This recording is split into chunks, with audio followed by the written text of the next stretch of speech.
금성이 산이 된 이야기, 상상이고 가설이고 추리이고 만 프로 뻥이고 증거 없는 이야기.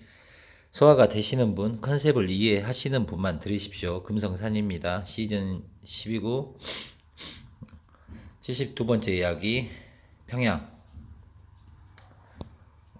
물론 이제 타이틀은 평양이지만 또 뒤에 가면 좀 과거에 살짝 했던 이야기들 또 한번 더 핵심적인 거 거론할 거고. 아무튼 좀 금성이 산이 된 이야기는 대중들, 보편적인 사람들을 위해서 그런 사람들이 이해할 수 있는 내용이라기보다는 어느 정도 제가 이제 표현하는 스피커들이 이상의 내공이 있으신 분들이 들었을 때 도움이 되는 내용이고, 아무튼 그렇습니다. 오류와 오발탄, 연막탄도 있으니 잘 소화하시기 바랍니다. 자, 이게 지금 평양이죠. 평양.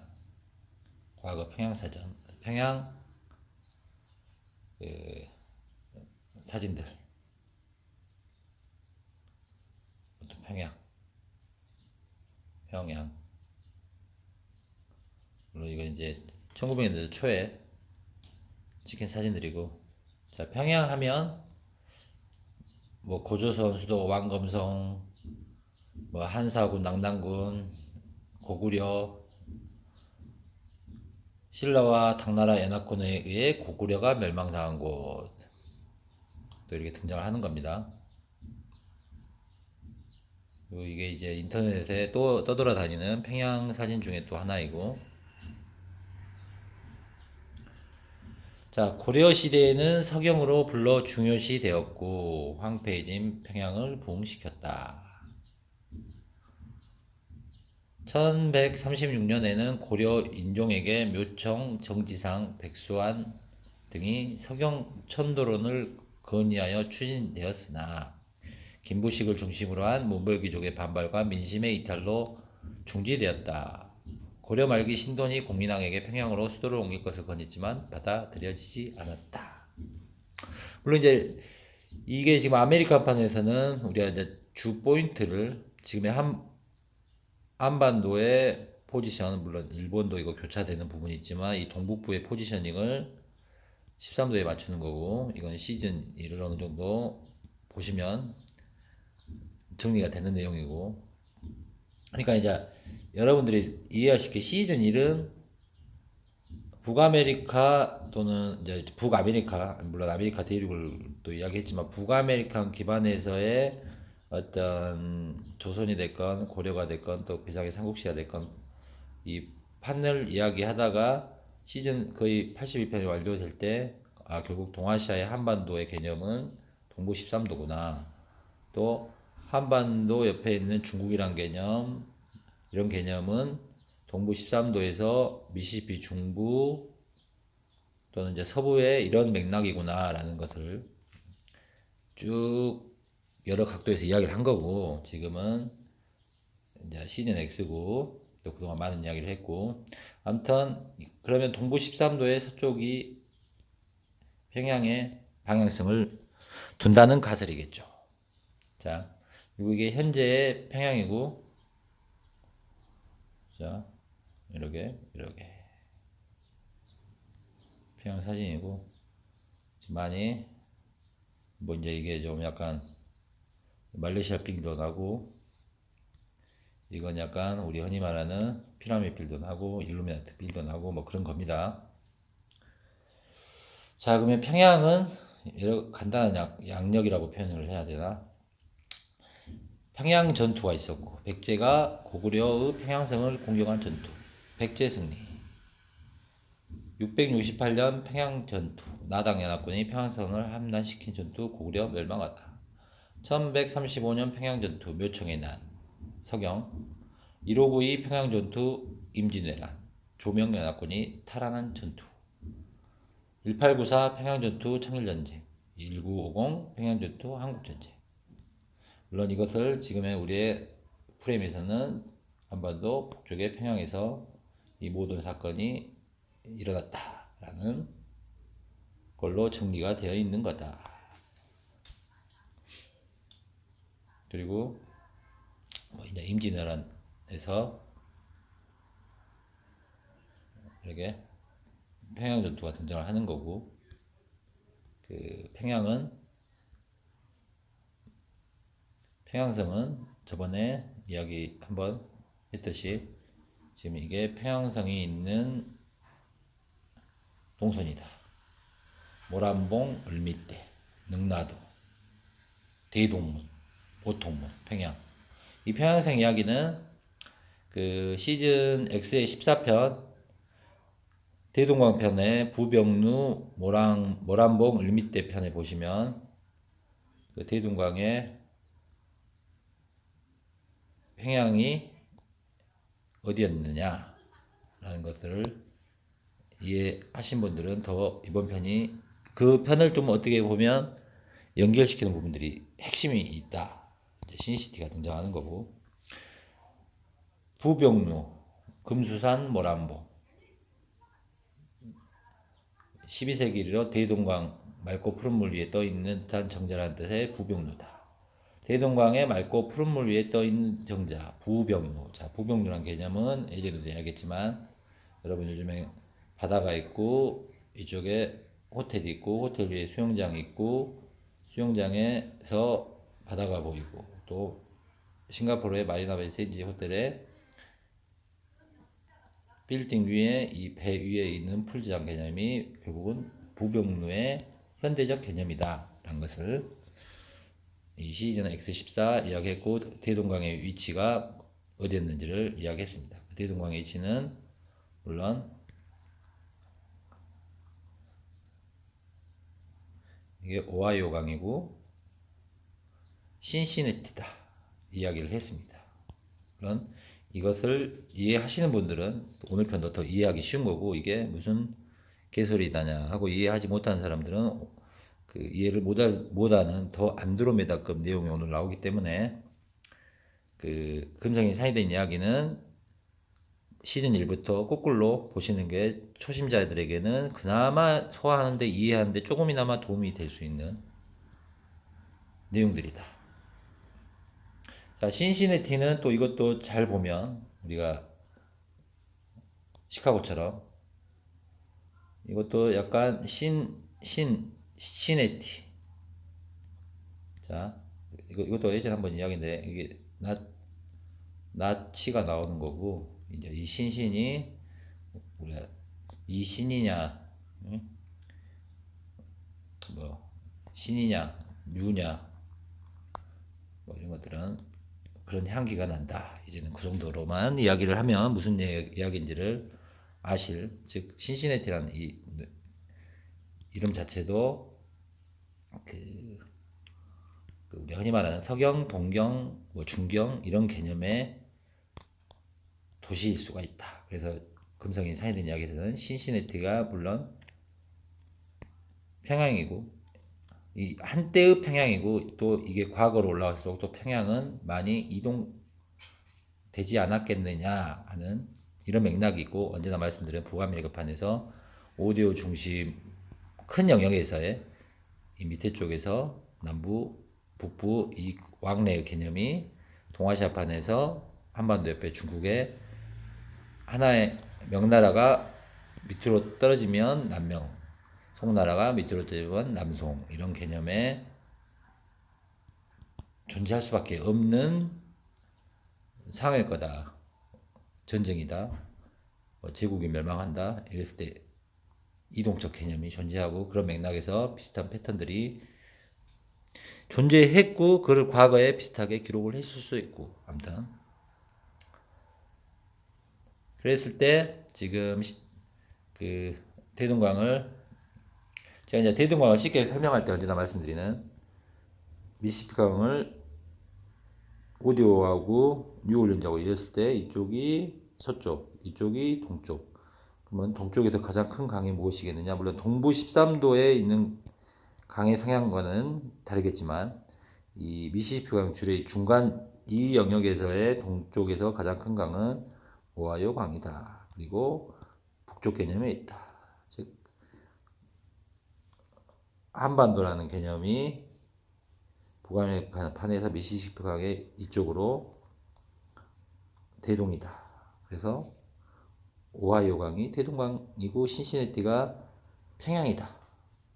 물론 이 평양이 이동될 수도 있고 저 밑에서 전체적인 개념도 존재할 것이다. 그래서 우리가 어느 위치적인 것도 시대적으로 유사한 게 있고 바뀌는 게 있는 거지. 그냥 우리가 한반도 개념에서 그냥 저기 평양이고 여기 서울에서 6천년 만년 그런 개념에서는 이제는 좀 벗어나라. 그래서 넓은 의식으로 생각으로 사고를 하고 그 확장된 방향성이나 어떤 그런 가설, 물론 우리가 모든 것은 가설로 봐야 된다는 그 현실 관점에서의 냉정함도 필요하다.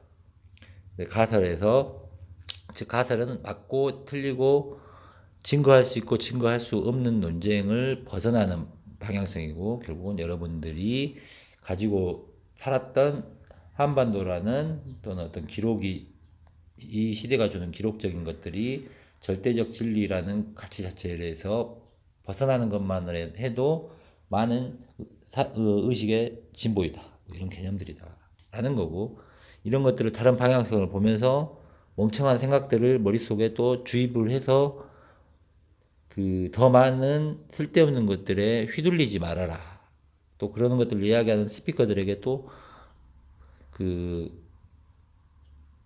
좀 그 약간 그 언제나 말하는 정치적 종교적 맹신주의로 나아가지 말아라 라는 거다 라는 겁니다. 지금 같은 시대는 정보가 공개됐고 책은 이미 많고 그 인터넷을 통해서 리서치할 수 있는 많은 정보들이 있기 때문에 어떤 이야기거리의 어떤 소재적 문제는 구글보다 다 못하는 수준이다 라는 겁니다. 그래서 개개인들이 스스로 리서치를 하고 정보를 비교하고 스스로가 더 나은, 물론 생각들이 존재하는 게 더 중요한 거지, 우리가 예전 과거 시대처럼 이런 어떤 미디어도 없고 이제 뭐 신문만 있던 시절이나 또 신문도 없던 시절에는 사람들 말을, 우리가 흔히 말하는 종교적 형태에서 누군가가 말을 하고 여러 사람들이 들으면서 거기에 어떤 정보를 빨리는 현상을 지금 시대에 또 하면 안 된다는 거죠. 우리가 이게 어떤 채널을 보던 어떤 영상을 보던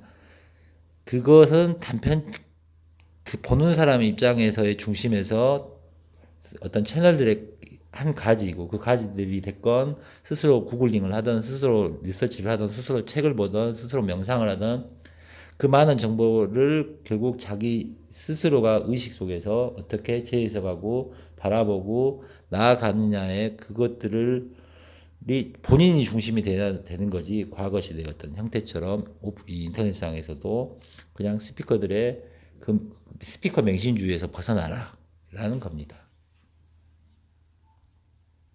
자, 또 이야기가 하나를 샜는데, 아무튼 이 X14편 대동강 잘 이해하시면 오늘 편도 잘 이어갑니다. 그리고 그 전에 했던 이야기 또 주저리 볼 마음은 없고 이걸 보십시오. 자, 그랬을 때 평양이 이 신시내티로 이때 등장했고, 또 오늘 말하는 평양은 더 과거의 어떤 평양적인 걸 수도 있고 더 고대의 평양적인 이야기들이 등장하면서 금성의 사회된 이야기에서 힌트는 약간씩 많이 흘렸던 내용인데 오늘은 좀 과감하게 찝을 내용이 뒤에 나옵니다. 그랬을 때 이제 오하이오강은 강무역의 결과. 자, 즉 우리가 흔히 고대 문명은 무조건 강을 따라가라. 이제 우리가 이제 산 쪽도 보는데, 일단 보편적으로 우리가 문화의 교류, 어떤 인종의 믹스, 어떤 활기찬 어떤 그런 시대는 결국은 이 커뮤니케이션 라인이 강이다. 이 강이 없이 등장하는 거는 뭐냐, 그 이후에 여러 이야기들도 있지만 일단 강이다. 오하이오 강. 근데 이제 우리가 흔히 말하는 미국 역사에서 등장하는 거는 언제나 말씀드리는 신대륙 발견 이후에 시간차적 제의석으로 등장한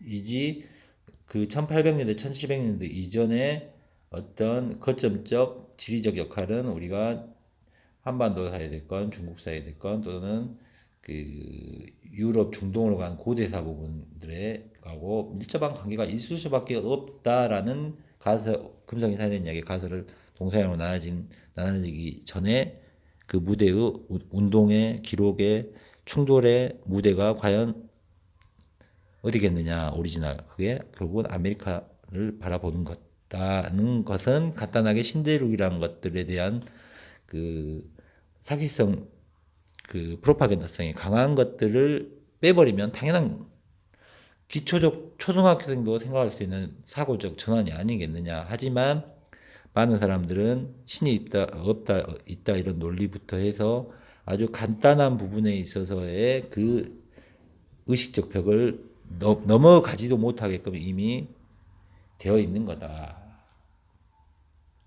그래서 아무튼 오하이오강 기선 업무 1819 도시연장 1817 2호 운하 첫 부분에 완공하였다. 신시내티와 오하이오 북부에 있는 이 운하는 지방적 무역을 크게 늘었고 1830년대 도시 인구가 어쩌고저쩌고 했다. 이건 지금 그 신시내티 오하이오강 이야기를 하는 겁니다. 물론 여기하고 이게 터지는 운하 이야기를 하는 거고. 자, 그랬을 때 이제 이 우리가 흔히 이런 지도를 이제 이 강의 지류에 대한 위에 그곳에 나오는 도시들 캔자스 시티, 세인트루이스, 뭐 멤피스, 신시내티 중요한 거고. 일단 언제나 말씀드린 미국의 어떤 지형적인 높이에 있어서 당연히 이 에팔라치아 산맥이 있는 이쪽으로는 쉽게 교류가 될 수가 없는 부분이다 이쪽은. 그리고 이쪽 자체는 그 이제 밀림이라고 표현하기는 좀 애매하지만 어떤 저수지 뭐 기타 등등 아무튼 그걸 떠나서 아무튼 이력에 큰 것만 이야기하겠습니다. 산맥, 평지, 평양이니까 오늘 하는 이야기가 교류가 그래서 이 동부 13도 이쪽으로 13도라는 것들이 등장하는 거고 이제 여기서 언제나 활발하게 됐던 부분이 강과 오데오다. 강과 오데오하고 즉 이 지역을 중국으로 보고 이 지역을 우리가 말하는 한반도 입장으로 봤을 때 이쪽에 교류가 터지는 부분은 물론 지금 캐나다와 미국으로 잘라놓은 동선이 아니라 캐나다 미국 개념을 떠나서 북아메리카판에서 어떤 형태로 봤을 때는 그 물론 좋은 자리가 이 남쪽이고 좀 거친 동북 구성 뭐 이어진 이야기 많이 했고 아무튼 이쪽과 세인트로렌스 강 5대5 또는 이 허드슨 강을 따라서 또 이 올버니에서 서쪽으로 가는 루트 또 오하이오 강을 따라서 이게 내려와서 서쪽으로 가는 코스 물류가 이렇게 넘어가는 코스 이걸 이해를 하셔야 된다. 그랬을 때 동부 13도 기점에서 바라보는 평양점 관점은 지금 관점은 서쪽이다. 즉 일단 포인트 자체가 동부 13도 관점에서의 워싱턴이나 또 남부 도시의 중심에서 이 위쪽은 서북쪽이 되겠지만 올버니 주위에서는 봤을 때 서쪽엔 남쪽이다. 이게 평야지대를 말씀드리는 겁니다. 그랬을 때 지금 우리가 임진왜란 편을 하면서 동북부 사이즈로 많은 이야기를 했기 때문에 일단 이 동북부 사이즈의 이 중심 포인트가 올버니고 올버니에서 서쪽으로 가고 서쪽에서 남쪽으로 가는 내려가는 이 오하이오 강을 타고 내려가는 이 지대가 평안 지대다, 평양이다 라고 방향성을 둘 수가 있는 거죠. 왜? 중국이란 포인트점은 어찌됐건 시카고가 됐건 미시간이 됐건 또 여기 인디애나주가 됐건 또 이 세인트루이스가 됐건 이 서쪽이 됐건 더 넘어 서쪽이 됐건 남쪽이 됐건 이거를 우리가 한반도 상에서 바라보는 중국 쪽 방향에 중국, 티베트 그 넘어일 수가 있다라는 이야기는 단순 지도 비교는 다들 이제 쉽게 이해할 수 있는 비교 차이일 것이다. 자, 1870년대에 신시내티의 지위가 자, 철도가 더 많은 화물들은 시카고와 다른 도시로 싣고 가자. 도시의 강력이 지위가 떨어졌다.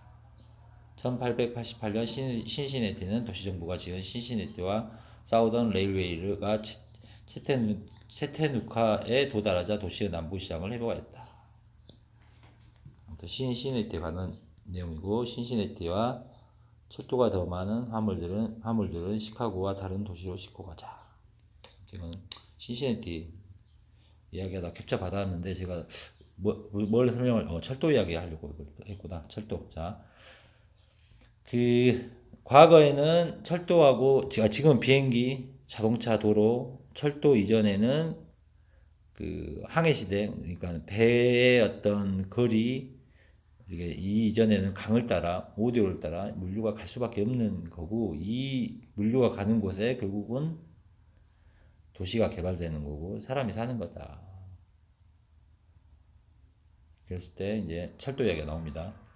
동북 이거는 은하철도 999 시즌 X 그 잘 이해하시면 철도적 개념이 왜 중요한지 하면서 이야기 좀 많이 풀어놓은 게 있습니다. 그거 보시고 아무튼 이 철도가 따라다니는 라인, 즉 오디오 근처로 돌아다니는 거 말고 기본적으로 동북부에서 뉴욕에서 이렇게 가는 센트럴 라인이 북쪽을 차지하고 있다면, 물론 여기 신시내티도 가고 세인트루이스도 가고 시카고도 가고, 자, 이 라인이 있고, 또 이제 이 밑으로 뉴욕에서 이렇게 그 필라델피아, 워싱턴에서 이렇게 가는 철도가 또 있습니다. 이렇게 가는 철도가. 하지만 가는 곳 신시내티, 세인트루이스, 시카고. 아까는 여기 이 라인은 올본이나 뉴욕에서 이렇게 북쪽으로 이런 식으로 가는 라인, 이거는 이렇게 올라가서 이렇게 가는 라인. 물론 연결은 됐지만 지금 이 말은 뭐를 설명하냐면 이쪽으로 가는 거다, 또는 이쪽으로 가는 거다. 즉 이 보스턴 또는 이쪽에서 난이 일어나서 일본 놈들이 중국으로 가는 길을 열어라 라고 했을 때는, 물론 여기는 한반도와 일본이 교차되는 영역이고, 이 방금 말한 말을 잘 이해가 되시는 분들은 어마무시하게 소화를 잘하고 있는 거다. 아무튼 이쪽에서 이렇게 중국으로 가는 거죠. 치로, 거꾸로 임진왜란처럼. 또는 이쪽으로 치로 가는 거다. 위나 A나 B나 그리고 서쪽으로 가는 거다.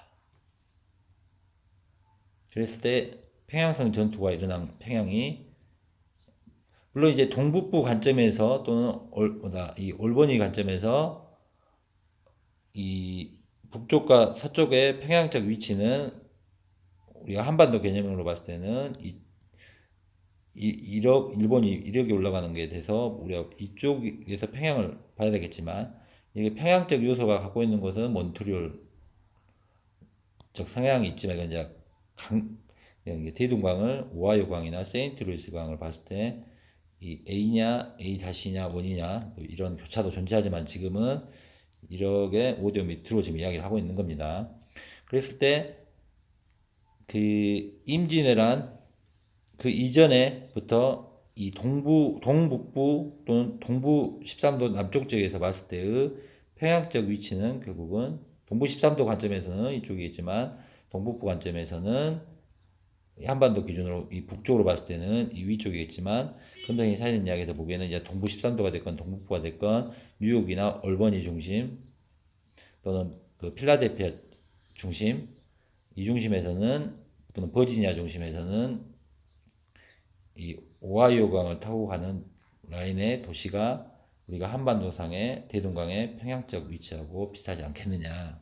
그리고 이 동북부에서 중국으로 가는 길은 결국은 그 강을 따라가던 지금 철도길을 따라가는 동선에서 이 평양적 위치가 나올 수밖에 없는 이유는 철도 자체가 말이 다니는 길에서 가장 최적화시킨 길이 아니겠느냐. 이런 이야기는 오래전부터 이야기했으니까. 자, 이것도 이렇게. 이게 아마 이게 지금 그 필라델피아, 뉴욕, 그러니까 우리가 워싱턴, 필라델피아, 뉴욕, 올버니 이런 라인으로 봤을 때 이 서쪽으로 가는 시카고로 가는 세인트루이스로 가는 이 방향성은 이렇게 가건 A, 이러기 각은 B다. 여기 약간 디테일은 있겠지만 이렇게 라인이 나오는 거죠. 그러면 지금 이쪽에 교차되는 지역에 평양일 수 있다. 물론 대동강, 오하이오강 이렇게 연결시켰을 때. 그리고 이 오하이오 강의 더 큰 버전이 북쪽으로 올라가면 바로 세인트 루이스 강이다. 지금은 이 오하이오 강에 대해서 시즌 X에서는 더 기준점을 잡고 계속 이야기를 풀어가고 있는 거다. 그래서 신시내티가 결국 평양, 어느 시대의 어느 기록의 평양이었겠느냐, 이건 다르겠고, 더 올라가는 평양은 또 위에 있을지 서쪽에 있을지 또 이 강의 위쪽에 있을지, 북아메리카판을 이렇게 썰었을 때 더 먼 시대에 이 밑에 쪽에 또 평양이 존재했을지. 이제 하지만 이제 금성이 사진 이야기에서의 큰 북아메리카판에서는 서쪽, 중부, 동북부 이런 이동 경로를 여기 더 그 이전에는 이제 안드로메다 그러면 남미 이렇게 이런 흐름을 기본적으로 보면서 이야기를 쭉 지금 해오는 거고, 지금 하는 이야기는 이 동북부 관점에서의, 즉 청제국이라는 개념의 조선이라는 개념 시점에서의 평양적 정리를 아메리칸판에서 하라면 결국은 신신했다. 1순위 뭐 그런 이야기를 하는 거죠. 그리고 이제 올바니 자체를 한반도에, 그러니까 우리가 한반도 기점의 지형적 프레임에 이 틀이 다른 지역으로 갔을 때 정확하게 그 포메이션을 잡겠느냐 안 잡겠느냐는 각자 알아서 생각을 하시고, 아무튼 그 다르다. 오리지널하고 세토와의 로컬형 지형에서의 일본 위치, 한반도 위치, 중국 위치는 오리지널 무대하고는 많이 다르다. 물론 이걸 오리지널 무대로 금성이 산이된 이야기는 바라보기 때문이다. 이 정도만 이해하시면 됩니다.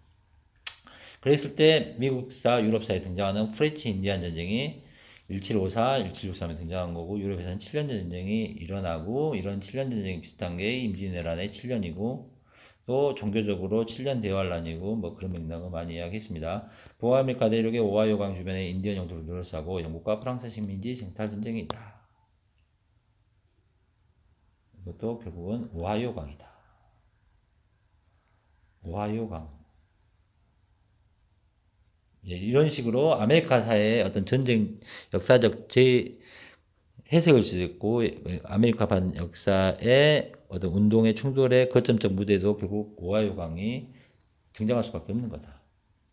그리고 이제 이게 프렌치 인디안 전쟁에 나오는 어떤 지도적인데, 결국은 그 프랑스하고 미국이 독립하기 이전의 영국의 위치고, 여기에 이제 세인트 로렌스 강이나 결국은 오하이오강 이렇게 등장하는 거다. 그리고 우리가 임진왜란 스토리에서 나온 것처럼 이 또 허드슨 강에도 격전지가 나올 수밖에 없는 거다. 그래서 이제 이렇게 영역을 어느 정도 한반도 임진왜란 편에서도 뭐 이제 보스턴이 부산이고 뭐 기타 등등 광양이 어느 게 있느냐, 어디 있겠느냐, 남경이 어디 있겠느냐, 여러 이야기들 속에 한반도적 이런 형태의 지명을 펼쳐보면 아마 이런 쯤에서 정리가 되는 거고, 여기서 조선 명나라 연합군이란 것은 결국 명나라 역할을 하는 거는 이 오대오나 서쪽, 지금 우리 한반도상에서 중국적 포지션을 봤을 때는 이쪽이 명나라군들이 지원을 해주는 곳이 만나는 곳이 결국은 의주 평양상이 되는 건데,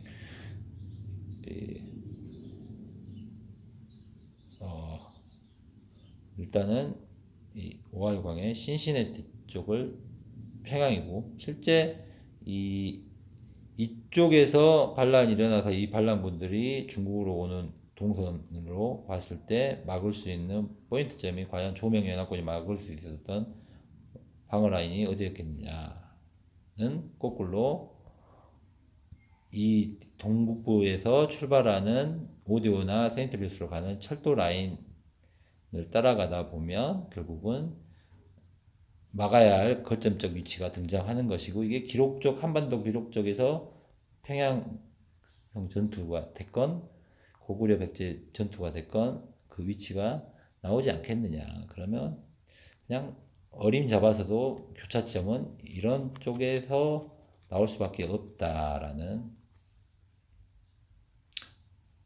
이야기죠.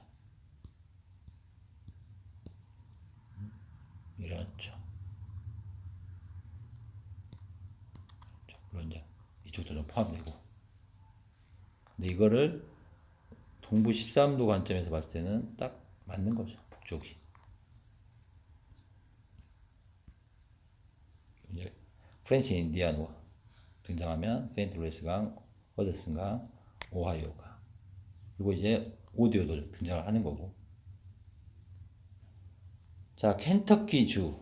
자, 그러면 오하이오에 켄터키주가 있어요. 이제 오하이오 아마 밑에 주인 것 같은데 켄터키주가 등장합니다. 켄터키는 켄이냐 터키냐. 터키인데 켄이냐 칸이냐 또 뭐 이제 더 가면 좋아하는 환도 등장하고 또 당군 이야기도 좋아하는 좀 단어도 나옵니다. 이런 쪽에 너무 단어적인 것에 빠지지 마시고, 제가 이제 가끔 블로그 때부터 썼던 환이냐 칸이냐 뭐 단이냐 뭐 이런 건데, 과거로 갈수록 우리가 생각하는 지금 민족적 국가적 개념의 포인트점하고 계속 사람들이 역사가 됐건 혈통이 됐건 연결시켜서 우선권들을 주장하는 성향이 강한데, 언제나 말씀드리는 이것을 바라보는 과거의 어떤 운동 에너지를 바라보는 단어적인 것은 각 국이 갖고 있는 이 단어들이 있는 거고, 이런 걸 종교적으로 그냥 뭐 신으로 하나로 묶는 거고, 족보적으로 여러 갈래가 있는 거고, 아무튼 이 과거 시대의 어떤 기록을 대표하는 대명사적인 것에 지금의 살아가고 있는 사람들이 뭐 어떤 진리적, 종교적으로 맹신하는 그 의식적 관점을, 노예적 관점을, 대중적 관점을 버려라.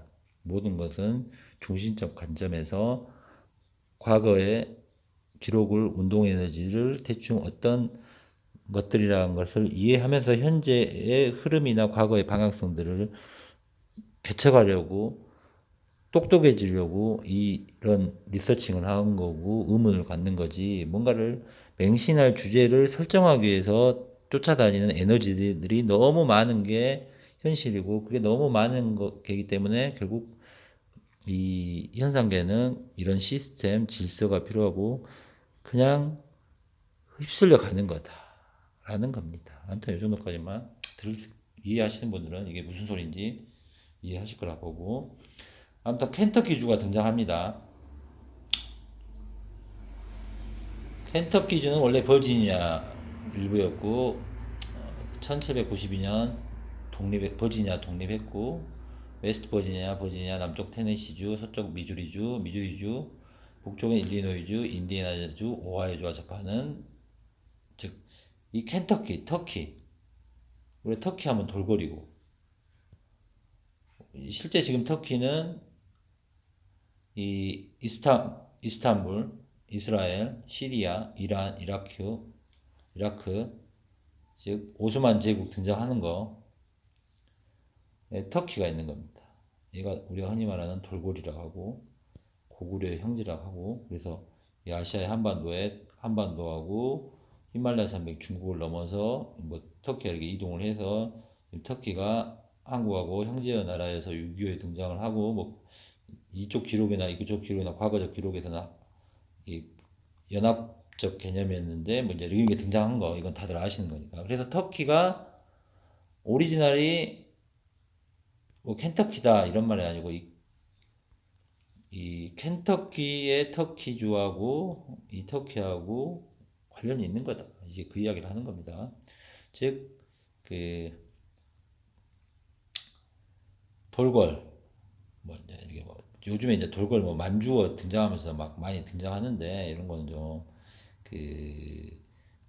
뭐라고 해야 되나, 요즘 트렌드고 이 동북 지금의 9대6을 뭐 만주였고 이렇게 뭐 이제 키르기스탄이었고 소련 해체되고 하면서 이제 나오는 어떤 그 만주적 개념의 키르기스탄 개념의 뭐 탱그리 뭐 단군 뭐 이런 족보적 개념의 어떤 똑같은 한반도상의 어떤 그런 것들이 다 등장하는 거는 이 소련이라는 것을 해체하고 각 등장하는 국가적 개념들을 또 연결시키는 이것도 좀 살짝 눈에 보이는 전략적인 방향성이다라는 이야기는 제가 많이 했으니까 너무 그 뭐 너무 이런 거 또 하시면 의미 없습니다. 아무튼 넘어가겠습니다. 그 그래서 돌고래 등장합니다. 뭐 돌골 몽골 이야기 나오는 거고 그래서 이 돌골이 터키다. 그러면 아메리칸판에서 돌골이 자 어디 있었겠느냐? 그랬을 때 또 이제 그 이야기는 뒤에 나올 거고 여기가 지금 돌골 자리입니다. 그리고 그 밑으로 메소포타미아 문명이 있고 또 이 강이 있고 이 이제 뭐 블랙시, 카스피해, 페르시아만 또 레드시 또 지중해 이렇게 등장하는 게 자 원, 투, 쓰리, 네 개, 다섯 개가 교차됩니다. 지금 뭔 말이냐면 이 바다나 호수 자 페르시아만이 됐건 레드시가 됐건 다섯 개가 강이 등장합니다. 그러면 이거를 물론 이건 이제 메소포타미아 문명 하면 등장한 사진이고 바그다드나 메소포타미아 문명할 때 등장하는 거고 이 메소포타미아 하면 등장하는 도시가 또 바그다드고 자, 이 이야기를 왜 하냐면 결국은 이 돌궐 터키가 있는 곳은 세팅이 된 곳은 아메리칸판에서 결국은 5대5 다섯 개의 5대5 또는 강하고 관련된 지역에서 결국은 켄터키가 있는 거고 물론 이제 오하이오 좀 밑에 있지만 이 중앙아시아 쪽의 역사에서 터키가 있고 다섯 개의 바다가 됐건 호수가 됐건 사이와 또 이 뭡니까 그 강이 티그리스 강하고 또 유브라테 강하고 또 이집트 나일 강하고 뭐 이런 아무튼 강들이 유명한 강들이 역사적으로 고대 문명을 상징하는 이집트 메소포타미아 문명 또는 이런 옵션들이 자 이건 단어적 패턴적으로 보시면 됩니다. 다섯 개 등장하고 강 등장하고 또 터키가 등장하고 돌고래 등장하는 거다. 이게 아메리칸판에서 오리지널판에서 그리고 가장 가까운 포인트는 5대5 또 미시시피강, 오하이오강 이 라인이고 그래서 그 아메리칸판에 켄터키 주라는 게 등장하는 게 전혀 의아스럽지가 않다. 이 켄터키를 또 금성산에서 또 있어가면 캔을 칸으로 보고 띄고 터키다. 자, 이런 보인다 이거죠. 그리고 이제 이 메소포타미아 두 강 사이에 그뭐 메소포타미아 이렇게 띄어서 메소포타미아 하면 등장하는 바그다드가 등장하는 거다. 바그다드. 이라크 수도이고 시내를 유브라테스강, 티그리스강이 흐리고 카이로, 테헤란, 이스탄불에 이어 중동의 네 번째로 큰 대도시다. 카이로, 테헤란, 이스탄불 이어 중동의 네 번째로 큰 도시. 메소포타미아의 손꼽히 있는 바그다드 8세기 장안 콘스탄티노폴리스 때와 더불어 세계적 대도시 중 하나로 번성하였다. 어디가? 바그다드가.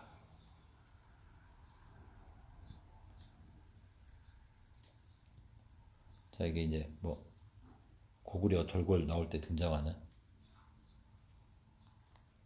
언제나 하지만 이거는 이 지도적 칼라 채우기지 이 실제의 영역은 이거 히말라야 산맥이 있고 여기도 산맥이 있고 여기 사막이 있고 자 이렇게 뭐가 제국이 있었다라는 이야기는 그냥 색깔 채우기다. 색깔 채우기다. 이게 어떻게 시스템적으로 제국이라고 할 수 있겠는가? 언제나 이 거리를 쉽게 지금도 힘들다. 언제나 말씀드리는 여기를 제국화 시키려면 여기를 이는 도로가 있어야 되고 그 당시 과거의 도로는 결국 핵심적으로 강일 수밖에 없는 거다. 강으로 연결돼서 교류가 없는 곳을 어떻게 제국이라고 할 수 있겠는가? 이 단순함을들이 또 생각하셔야 된다라는 겁니다. 그래서 이제 뭐 우리는 이제 이거를 기록적으로 계속 따라가다 보니까 실크로도 물론 여기를 뭐 누군가는 왔다 갔다 가다 했겠지만 기록상의 실크로가 됐건 결국은 이 포인트들이 연결되는 거는 해안이다. 해안 바다 배 타고 가는 동선이다. 뭐 그래픽이 좀 이뻐서 한번 넣어봤습니다. 핵심은 지금도 이렇게 배 타고 가는 거다. 비행기 아니면 배다. 위쪽으로 이어져서 이렇게 막 색깔 칠해져 갖고 이게 과거에 무슨 말 타고 다녔던 제국이다라는 것을 믿는 사람은 이게 이제 믿는 사람 뭐 믿으시고 아무튼 이런 거다. 그랬을 때 그 이제 이슬람 제국이 등장하는 곳이 또 이게 등장하는 거고 지금 오늘은 그 주제가 아니니까 그래서 바그다드가 등장하는 거다. 미들 이스트라고 중동이라고 하는 거다. 그러면 우리가 아메리칸판에서 중동의 개념이 적용되는 지역이 어디겠느냐 이렇게 또 생각을 해봅니다. 또 바그다드도 또 끊어보면 이게 뭐 데이드가 되고 파더가 되고 이게 바그가 되는데 이게 발다라고도 뭐 비슷하게 들리겠고 또 실제 영어를 인도식 미국인데 인도 영어는 과일나무 밭이다. 나무가 되는 거다. 아무튼 바그다드가 중동에 있다. 오늘 핵심은 그러면 아메리칸파에서 중동적 역할을 하는 지형이 어디겠느냐 했을 때 이제 뭐 이거 프렌치 인디안 전쟁 나올 때 이제 영국과 프랑스가 교차하는 오하이오강, 세인트루이스 강에서 주로 분쟁이 일어났고 언제나 말씀드리는 동북부에서 캐나다, 미국 교차하는 올바니, 몬트리올, 또 나야가라 또 이런 거점들이 중요한 거다. 그러면 서쪽으로 오는 그 이야기를 하는 거고. 자, 일단 중동, 아메리칸판에서 중동이라는 영역은 자, 이게 동부 13도의 남쪽, 동부 13도의 북쪽, 그 중간이 지금의 뭐 워싱턴으로 봤을 때 그 워싱턴 이렇게 동선이 가는 이쪽이 지금 여기가 터키다. 아니, 터키가 아니고 켄터키다. 켄터키가 아니고 칸터키다. 켄터키 위치가 지금 여기입니다. 그랬을 때, 자, 중동 다시. 마지막으로 이 13도는 동쪽으로 보고, 동부 13도라고 하기 때문에 동쪽이다. 뭐, 아메리카판에서 중동이 무엇이냐. 자, 여기서 잠깐 아까 등장했던 메소포타미아는 고대 그리스의 온말로서 메소 중간이란 뜻이고 포타미아는 강이란 뜻을 가지고 있다. 즉 메소포타미아는 강의 중간이다. 알렉산더 대왕, 뭐 유브라데스, 티그리스 강 여차저차 나오는 거 영화나 검색하시면 여러분들이 더 잘 아실 거고. 자, 그랬을 때 강의 중간, 아메리칸판에서의 강은 제일 언제나 말씀드리는 미시시피 강이다. 너무 뒤로 돌린 것 같은데. 미시시피 강이 제일 유명하다. 하지만 미시시피 강 이 자체로 쭉 내려오는 이 수직의 생활권이 과거에 거리상으로 더 어떤 문화권을 형성했겠는가 아니면 오하이오 강의 주기겠는가 아니면 미주리 강의 주기였겠는가. 우리가 과거를 막 땅을 크게 보고 말 타고 배 타고 어떤 특정 영역을 지었을 때는 지금 우리가 생각하는 세계적 지도의 영역에 칠한 것보다는 더 작을 수가 있다라는 겁니다. 그랬을 때 이 메소포타미아 강의 주기로 실제 사람들이 살았을 수 있는 더 과거적 라인은 이 라인보다는 이 퍼진 라인들이 더 미주리나 오하이오강 쪽이 더 고대 문명을 형성하기 더 낫지 않겠느냐라는 이야기를 하면서 다시 그랬을 때 이 메소포타미아 즉 중동 아메리칸판에서 중동은 어디겠느냐 했을 때 아메리칸판에서 등장하는 고대 인디안이 됐건 오리엔트 문명이 됐건 하면서 등장하는 이런 기록들 자체가 청동 유물부터 해서 다 미시시피 강을 따라서 가는 거고 오하이오 강을 따라서 등장할 수밖에 없는 거다. 자, 이게 지금 약간 오하이오 강의 신시내티 위치하고 비슷한 이런 이야기를 시즌 1에서 동부 13도를 한반도로 봤을 때 여기가 만주적 위치고 뭐 그런 이야기를 많이 했습니다. 그랬을 때 평양이 한반도에 평양이 있었냐, 고조선의 더 위쪽에 있었냐, 더 중국 쪽에 있었냐, 평양 이런 논리처럼 아메리칸판에서 평양의 위치가 포인트점이 여러 곳이 존재한다. 뭐 이런 이야기입니다. 그래서 이제 그랬을 때 이제 아메리카판에서 오리엔트 문명이라고 해서 이제 인디안 뭐 문명 원주민 문명에서 고대 청동기 뭐 석기 이런 유물들이 당연히 등장할 수밖에 없는 거고 이게 이제 등장하는 포지셔닝이 결국은 강이다. 미시시피 강, 오하이오 강, 미주리 강. 즉 이쪽이 중간이다. 동부, 중부, 서부의 중간이겠지만 또 북쪽, 남쪽의 중간이 중동이 되겠다. 그리고 나중에 이런 쪽 위치가 중국이 될 수가 있는 거다. 그래서 이게 등장하는 겁니다. 5대5 미시시피 강유역으로. 그래서 이게 흙 더미 고분들도 등장하는 거고, 즉 이게 오하이오 강이다. 자, 이게 이집트가 아니고 아메리카에 등장하는 몽크 마운트 소원 이렇게 하면서 고대 문명 미시시피 강을 따라서 등장하는 거고 그 중에 하나가 바로 여기 물론 여러 개가 있지만 지금 이 분기점이 세인트루이스고 세인트루이스가 결국은 미시시피 강하고 미주리 강하고 만나는 쪽에 있는 도시고 또 그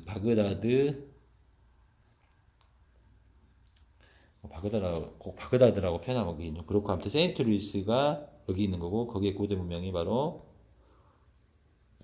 뭐 이런 식으로 유적지가 있었다라고 하는 게 카오키아 주립 역사 사이트고 카오키아 신시내티 그리고 이게 우리 멕시코에서 볼 수 있는 또는 돌이 아니고 이게 이제 돌일지 흙일지 모르겠지만 아무튼 이런 승려 마운틴 흙이네요. 가장 큰 흙구조가 등장하는 곳이 세인트루이스고 그리고 미시시피강 미주리강이 있고 그래서 세인트루이스 주기가 물론 이제 프랑스 뭐 그런 이 문양도 있겠지만 일단 강이 만나는 곳에 있는 도시다. 그래서 세인트루이스가 미국에서 제1의 철도와 트럭의 교통 중심지이고 과거에는 강을 따라 또 중심지였다. 그래서 강, 철도, 도로를 쫓아가다 보면 당연히 도시가 있는 거고 그 도시들이 언제나 말씀드리는 고대의 어떤 도시하고 연관된 관련이 더 쉬운 것이다 라는 겁니다. 자, 그랬을 때 이제 자, 오늘 편은 이제 평양이라고 했는데 이제 좀 뒤에서 좀 그동안 계속 꾸준히 들으시는 분들이 이해할 수 있는 내용들이 나옵니다. 그리고 금성이 사이든 이야기는 그 소수의 소화되는 구독자분들이 있는 게 더 제가 계속 집중하기가 또 편집수가 올라갈수록 하고 싶은 이야기를 할 수 있는 어떤 이 소설적 미드 드라마적 어떤 그런 이야기고 상상이고 가설이고 만프로 뻥이면서 이런 이야기들을 들으면서 또 여러분들이 생각하면서 자기 중심에서의 데이터와 비교교차 충돌하셔서 자기 신들의 질문들에 대한 질문 자체를 다시 바라보고 또 스스로 느끼셔라 라는 게 금성이 사인된 이야기의 주 목적입니다. 자, 그랬을 때 이제 우리 많이 등장하는 이스라엘, 뭐 바울의, 아니, 베드로의 뭐 여행 코스 이렇게 등장하는 거고, 이스라엘 국기가 이겁니다, 이거. 위아래. 뭐 이게 컴퍼스와 직각자, 태국으로 말하면 이런 거, 플러스 마이너스, 남녀, 또 안에 육면체 그래서 큐빅이 등장하는 거고 영화에 막 이런 것들이 많이 등장하는 거는 유대자본들이 미국 영화상을 미는 거고 또 이런 문양이 동양적 절적 그런 패턴에서도 많이 등장을 하는 거다 이야기 듣고 아무튼 이게 지금 이스라엘 플래그고 이스라엘이 1월 성신이다. 1월 아니죠. 1월 성신 애들 이스라엘.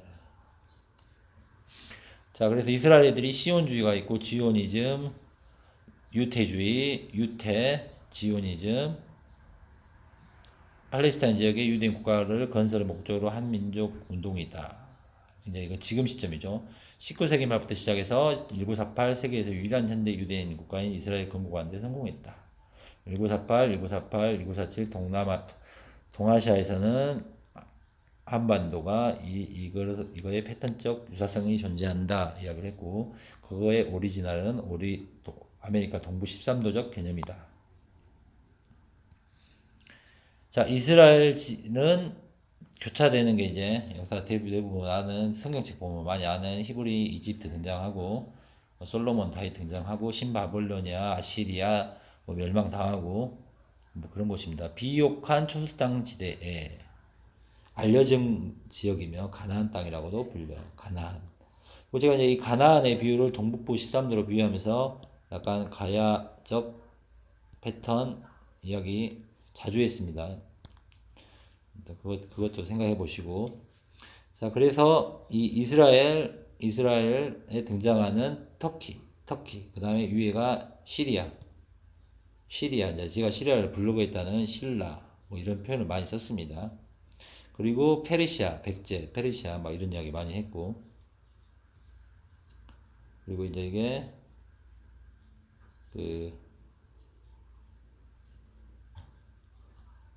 이게 지금 1735니까 이슬람 문화권 등장하는 이 위치들, 이슬람이 있는, 그게 아메리카판에서 결국 위치적으로 아까 말했던 하나, 둘, 셋, 넷, 5개, 이 호가 됐건 바다가 됐건 또 강이 이집트 나일강 있는 이 포지셔닝이 또 오디오하고 미시시피하고 교차된다 라고 봤을 때, 결국은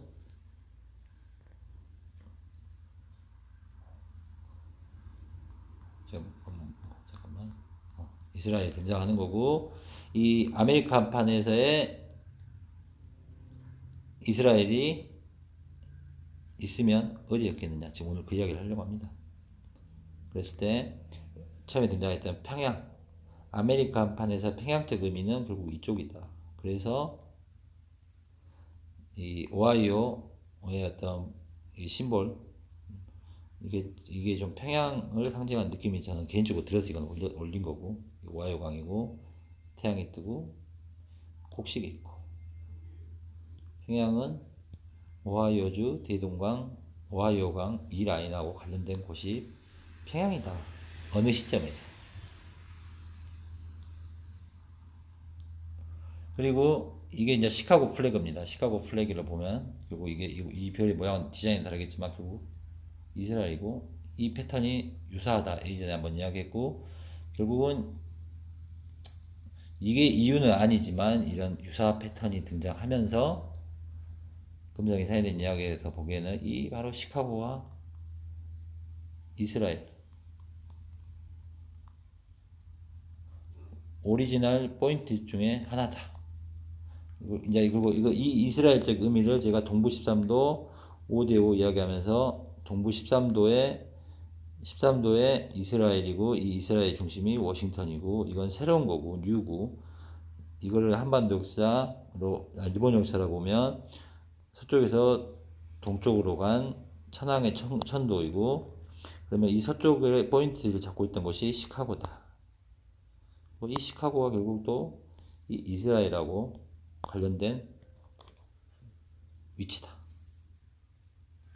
그래서 언제나 말하는 산둥반도가 등장하는 거고, 여기에 칭따오 맥주가 등장하고, 이 칭따오 맥주가 아메리칸판에서 밀월키고, 밀러 맥주고 밀월키하고 관련된 곳이다. 이 밀월키는 시카고 위에 있는 밀크웨이 밀월키다. 즉 5대5 시카고 위에 밀월키가 있는 거고, 이게 산둥반도와 관련된 이 부분의 영역이 칭따오 밀러, 산둥반도의 독일인 그 이야기고, 독일인 밀월키 그 이야기를 했습니다. 신라는 삼국 통일하면서 여차여차해서 당나라 해안 지방에 있는 집단 거주지를 신라방이라고 하는데 그중 신라에는 다스리기 위한 총관까지 배치한 산둥성의 등주 것이 유명하며 산둥성에서 짱수성에 거쳐 존재했다. 무엇이 신라방이? 신라방이. 그래서